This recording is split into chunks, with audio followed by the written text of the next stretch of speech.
Well, hello everybody and welcome to your language teaching and learning channel. My name is Santiago, and as you have probably guessed, we're not going to be talking shop today. We're going to be talking a little bit about music, mostly about music, and a little bit about movies, artists and stuff. And this is why I borrowed the poster from the music room. Okay, so in the last couple of years, the pandemic and everything, we've lost quite a few very good artists when it comes to actors, and most recently we've had Sidney Poitier, passed away a little while ago. An excellent actor and very good movies back in the time. One of which was To Sir with Love, my personal favorite. Most recently we had an incredible, amazing, beautiful, wonderful human being pass away, and that's Betty White. And everybody who knows her is just saying how wonderful she was, how she glowed with positive energy, and how she motivated everybody positively. And when it comes to musicians, there has been no exception. We've lost a lot of people, among many others, Eddie Van Halen, Neil Peart, Charlie Watts, and most recently Meatloaf. And that's we'll be talking about the best selling album of all time, or in the top list there, Bat Out of Hell by Meatloaf. Okay, and this is actually how he became known into the music world. He was an actor also. He played in the Rocky Horror Picture Show, among other movies there. But this is when he became known as a singer, and I really like his music. And even though his music was written by his co-worker, their colleague, Jim Steinman, he's the one who interpreted and who put the life into the lyrics and the songs, and it's just incredible that the way all this worked together, right? It's amazing because of the fact that when the album first came out, according to the experts, it was not going to be a good album, okay? And then it was going to be a flop. But obviously they were wrong, okay? Why they thought of that, I have no idea. Please check. The album came out in '77, and remember we mentioned back then things were different. You know, like if you wanted to be really famous in the time of the Beatles, for example, a few years back, your songs had to be 2 minutes to 2 minutes and 30 seconds long. That's it. If they were any longer than that, nobody would play them on the radio, and nobody would even listen to them. Okay, and so you had to adjust to that, right? But little by little, obviously, you had the Beatles themselves writing songs that were longer than that. You know, like A Day in the Life goes a little bit way more than the 2 minutes 30 seconds. So other groups started doing the same thing. So the rules started changing, and of course, okay, not 2 minutes 30 seconds, 3 minutes, and then 3 minutes and 30 seconds, and then I think they went to 4 minutes. I don't know how that ended up, but. In the case of Meatloaf, his songs are long generally. I think in this album specifically, the shortest song is about 4 minutes and something. The longest song is Bat Out of Hell, okay, which is almost 10 minutes long. And maybe that could be the reason why they said it wouldn't work. But if you remember, we also mentioned the fact that in order for songs to be played on the radio, and if they were really good, they started cutting parts of the song so they could fit into the frame accepted, right? And again, in the case of Meatloaf, okay, his songs are similar to operas. They're long, they tell the story very clearly and very vividly, so you can picture that in your mind, okay? So we're going to go through the songs specifically in this album, okay, and the lyrics came in the album also, okay, and the song that's playing on the background here is Bat Out of Hell. His voice range was incredible, okay, he could the songs are poetic also. Meatloaf could go from singing very softly to very loudly and a very high pitch without losing control of his voice. Incredible voice. And he shows that in his songs, but I specifically would like to recommend that you listen to For Crying Out Loud, which is the last song in the album. A nice, very romantic love song too, but you can see how he goes from a very soft singing to crescendo and loud, and very nice control of his voice. Very beautiful. So I recommend at least listen to that song if you don't listen to the whole album.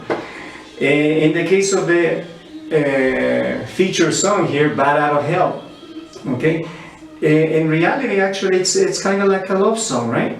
It's sort of like a love song, because he says to the girl, baby, you're the only thing in this whole world that's pure and good and right, and wherever you are, there's always going to be some light.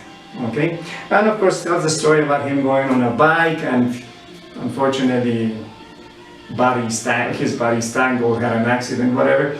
And then he says, like a sinner at the gates of hell, like a sinner at the gates of heaven, I come running on back to you. So very interestingly romantic song. The name Bad Out of Hell is, but it does have some romance in it, right? The next song in the album is You Took the Words Right Out of My Mouth. Nice song too, interesting introduction, the conversation between I don't know, maybe Bat and the girl there. Then you have a nice ballad. It's called Heaven Can Wait. I believe there was a movie back in the 70s called Heaven Can Wait. Okay, there have been other movies with the same concept, but that's a nice ballad that he sings there. And then the last song on this side of the album is All Revved Up with No Place to Go.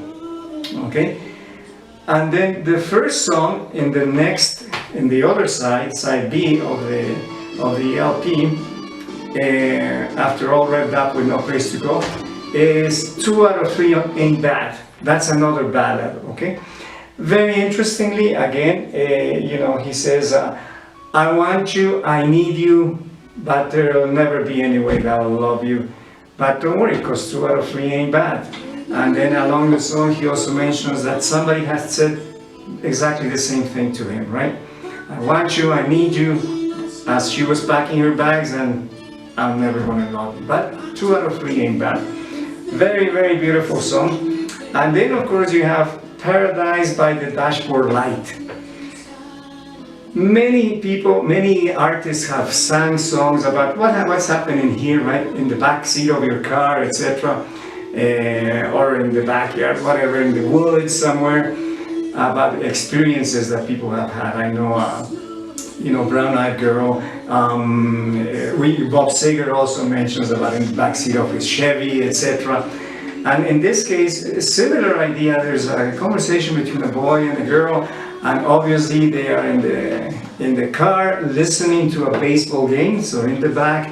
And it's very interesting how he does it, right? You have at one moment they get in the back of the seat, and you hear them moaning and groaning and trying to get into something, but at the same time you have the radio broadcast and the announcer is describing what is happening in a baseball game. And with all these things going on, right, you have he says, okay, and he gets to second base, oh my goodness. And you can see the metaphor, right? Second base in the baseball game and also in the backseat of the car, right? And near past the middle of the song, and he says, oh my God, I think he's going to make it, the home run. In the baseball game, but metaphorically, he's going to make it into a home run in the backseat of his car too, but suddenly it gets interrupted by the girl, right? He says, whoa, wait a minute, okay. Oof, we have to make up our minds here. And he ends up saying, and I promise I will love you till the end of time.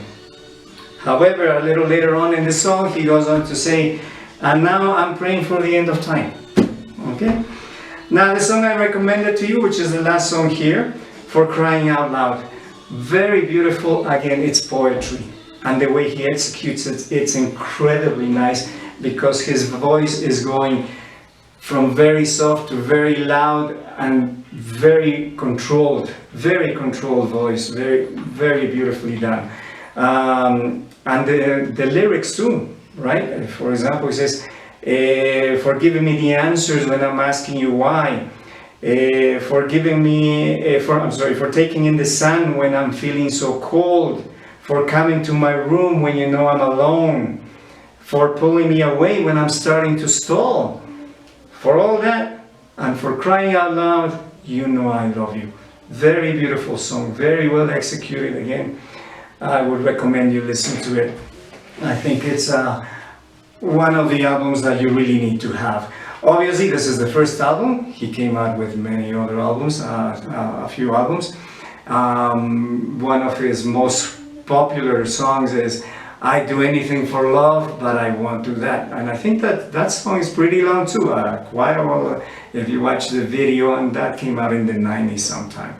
So anyway, I recommend you to listen to the album, pay homage to Mr. Meatloaf. And to me it's very special because first of all the lyrics, the songs are very nice, but also there's a very nice place in my heart for the group itself because the songs and Meatloaf, because he actually reminded me a lot of my brother, and I don't know if you can see that, okay? And if you remember, if you've been watching our videos, my brother passed away early in the pandemic, April 2020, and he looked very similar, so that's why. So I'm sure they're up there rocking. And thank you for having joined me. I hope you enjoy the album, and I look forward to seeing you next week. Rock on.